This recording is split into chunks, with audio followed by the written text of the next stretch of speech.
Hi, I'm Alexi Pukinigan, and we're balling today, tomorrow, and most definitely yesterday. At what cost? Ladies and gentlemen, it's an NFC North world, and we're just living in it. My goodness, La Kirko Chains. To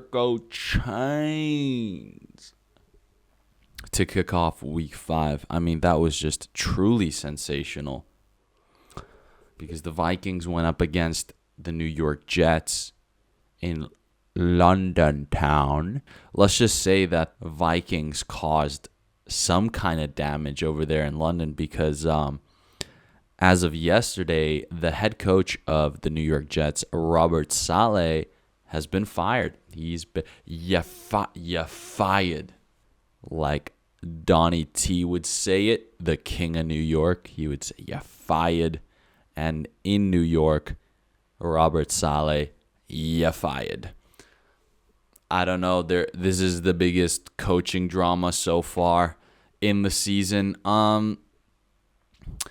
Maybe this is a good thing for the offense. I mean, I'm just concerned for the defense now because Robert has always been a defensive coach, really successful when it comes to, coordinating the defense. Right? And then, maybe the defense wasn't living up to their expectations too. So maybe that's why he was let go. I think it's a little, you can't just say, okay, it was because Aaron Rodgers and the offense weren't doing well. That's why he got fired. Maybe it had to do with the defense. No one knows. All we really know is that the owner has a lot of faith in the players, and he was losing faith with the coaching. So, that makes me feel good. At least the owner has some faith in, because I see the potential in the Jets roster as well. It's an amazing roster. Defense should be really good. Offense should be really good. It's just how do we piece the puzzle together? Please, Jets, maybe this was the answer to solve the problem that we have right now with the Jets. All right, but moving on.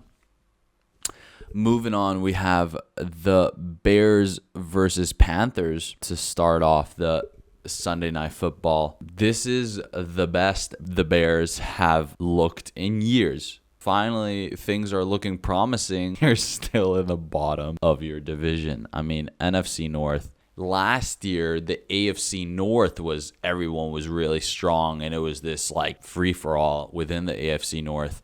This year, it's the NFC North. Going back to the AFC North, the Ravens went against the Bengals in Week 5, and then all of a sudden, Joe Burrow and Jamar Chase just start connecting. And you're like, whoo. Nope. Ravens outballed the Bengals.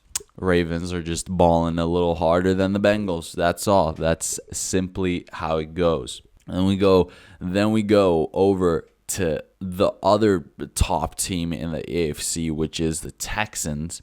I'd say that was a very controversial game. I mean, congratulations to the Texans. Good job. Great. Right. But poor Josh Allen. Hailee Steinfeld is worried sick. She's worried sick. Because what the hell was that? NFL, what the hell is going on? They need to bring in Mark Goddard or Herb Dean from the UFC, who actually knows what it's like when an athlete is out. They've been knocked out, dude. Josh Allen got knocked the fuck out mid-game. Is everything good? Yeah. He's back. What? Tua knocked out till week 8. What? Yo, NFL, or the teams or whatever, the doctors, they need to sort this out. Draw a line. I'm not pissed at anything. Just define the terms, because Josh Allen got knocked the fuck out. He got TKO'd mid-game. You let him back in. Okay, yes, Tua might have gotten like KO'd, not TKO'd, but right now he's out till week 8. It's just like, what are we doing? And then Josh Allen ended up going for 9-30. It's just, do you think his brain was performing at like the best possible? Very confusing. NFL, please stop denying CTE, and please just, okay? Because Hailee's worried, okay? Hailee Steinfeld's worried, sick. Okay? I was like, when I saw that, I was like, no. My God. Not Josh. Right?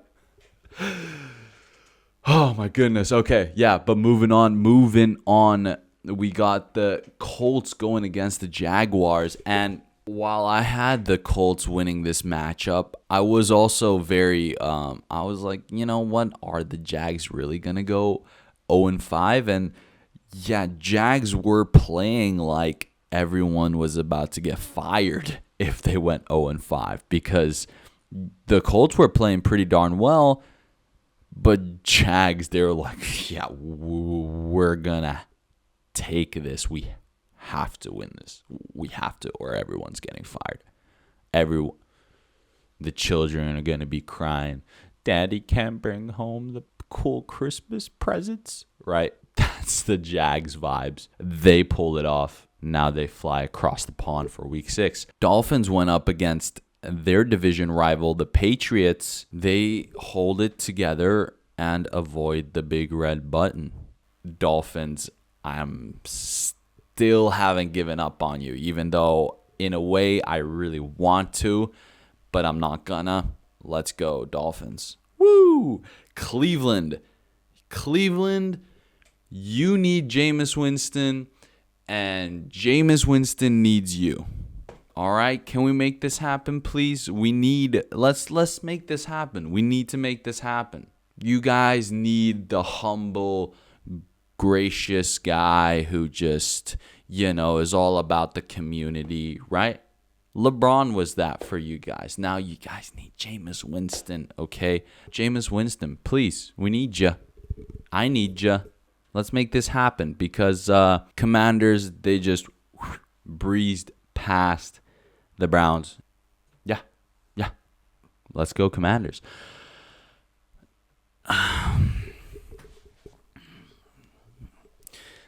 Broncos country. Let's ride. Broncos country. Let's ride. We went against division rival Raiders. No problemo. Patrick Surtain, numero dos. He gets 2 interceptions. Nothing with a pick 6. I mean, that's just what PS2 does, bro. That's just what PS2 does. Bo Nix getting more comfortable with the offense, scoring more points. I like it. Broncos country. Broncos country. NFC West matchup of Arizona Cardinals going against San Francisco 49ers. Kyler Murray, the running back, upsets their rival, the 49ers. Very effective work in the offense to beat out the 49ers. Packers defend strong and prevent Sean McVay from finding a way. The defense held out strong against the LA Rams. The top dog of the NFC West went up against the bottom seed of the NFC East. Giants hold it together and avoid the big red button as well. They they thought everything was just down the drain, especially with Neighbors out for week 5. Just when you thought you got a little bit of momentum, you know, crap. Oh, it's down the drain. No. Let's go, New York. Hey, not bad. Hey, not bad at all. And they improved to still being last in their division.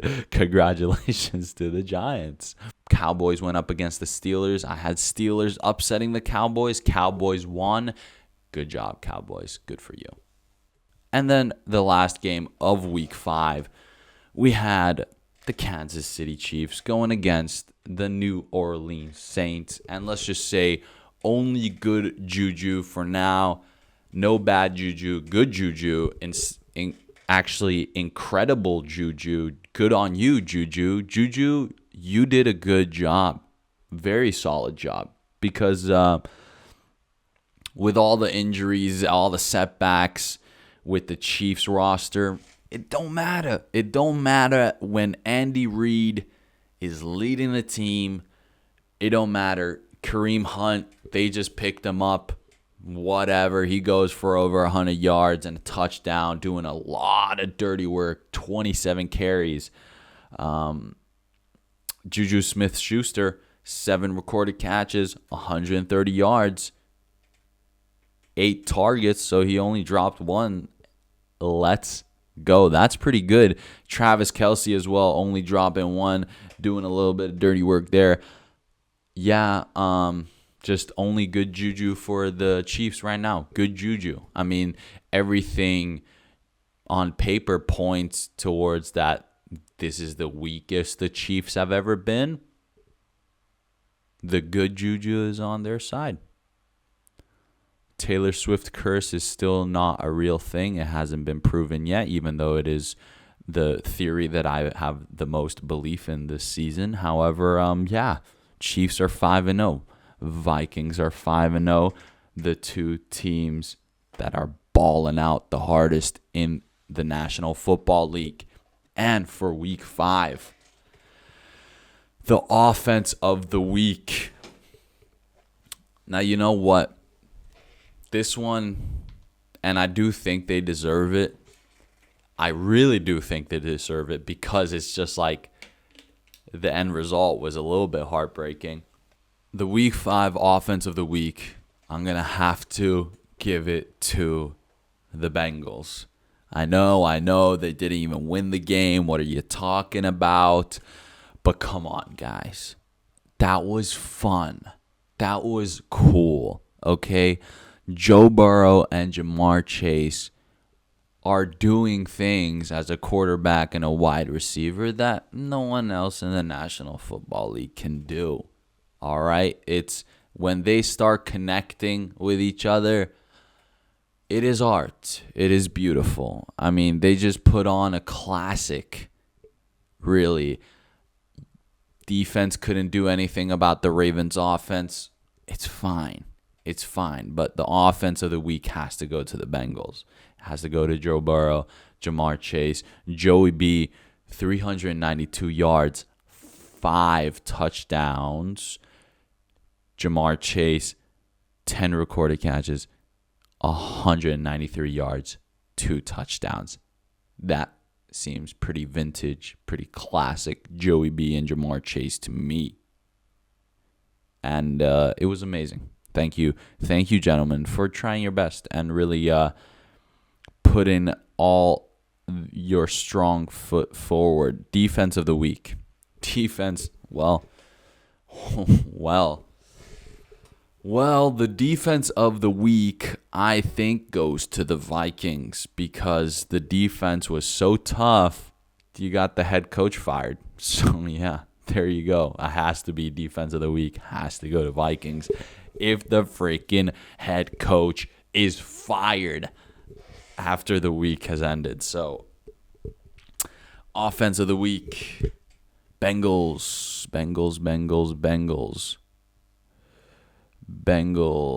I'll say Joe B and Chase. Got to put it out there. Give them their flowers. And then defense of the week is Vikings. And, Brian Flores, always been a pretty great defensive mind. So got to give him his flowers as well. But that was how week 5 looked like in the NFL. That has gone past now. Week 6 ahead of us. I like where this is going. Because we don't have to deal with this bull crap right here. These two teams, the very big top dogs of the league, they're on a bye. They're just chilling. They're comfortably chilling at 5-0, and they get a week rest right now and just get things together. And once again, we're gonna be having a game in London. The Jaguars are going against the Bears. Jaguars have won the last 3 seasons in London. Jags have played a lot of games, 11 games in total in London before. They are no strangers to how it goes down in London town. Ooh. So, Jaguars upsetting the Bears in London town this weekend. Commanders versus Ravens. No, don't say it. Don't say it. Yes, I'm going to say it. Yes. Jaden Daniels, I bought into the hype. Commanders, I've bought into the hype. Show me what you're really worth. Show me. Come on, I want you to show me. Beat the Ravens. I dare you. I double dare you. If they do, and that's why I'm picking them. If they do, my goodness, we're just another. Then they're really the toppest of NFC top dogs. I'd say right next to the Vikings, but that's pretty much it. If they do this, they're looking like they might just go to the Super Bowl right now with Jaden Daniels. God damn. I'm excited for that one. I'm going to be rooting for Jaden Daniels. Terry McLaurin. You know how it goes. Austin Eckler. You know how it goes. Chargers versus Broncos. Yes, indeed. We have an AFC West matchup going into week 6. And yes, Chiefs 5-0. They've been running the AFC West for a long time now, it feels like. However,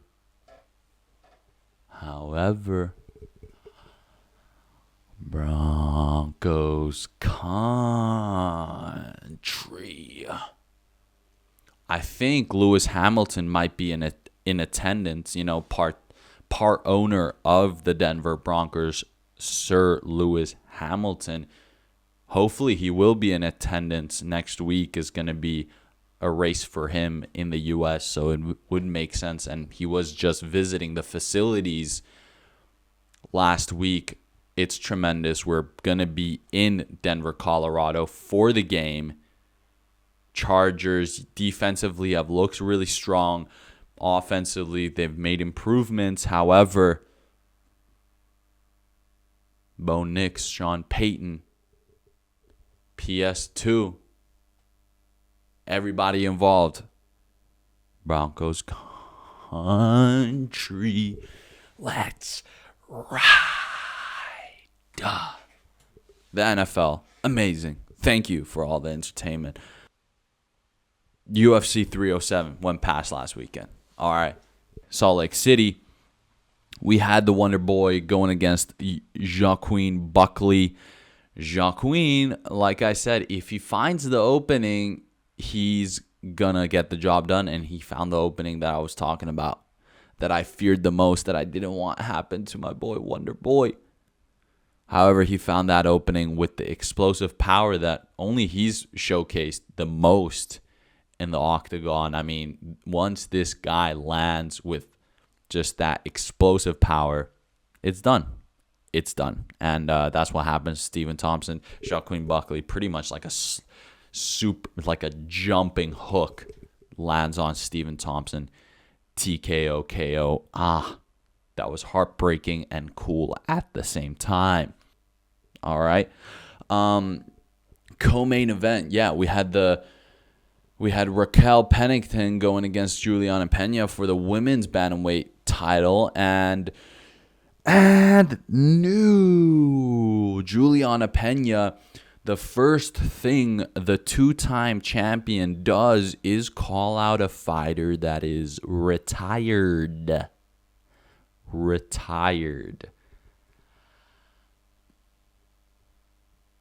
That's something I've never seen before. I mean, yeah, I understand calling out Conor McGregor, but yeah, I haven't seen that in a very, very long time, or ever.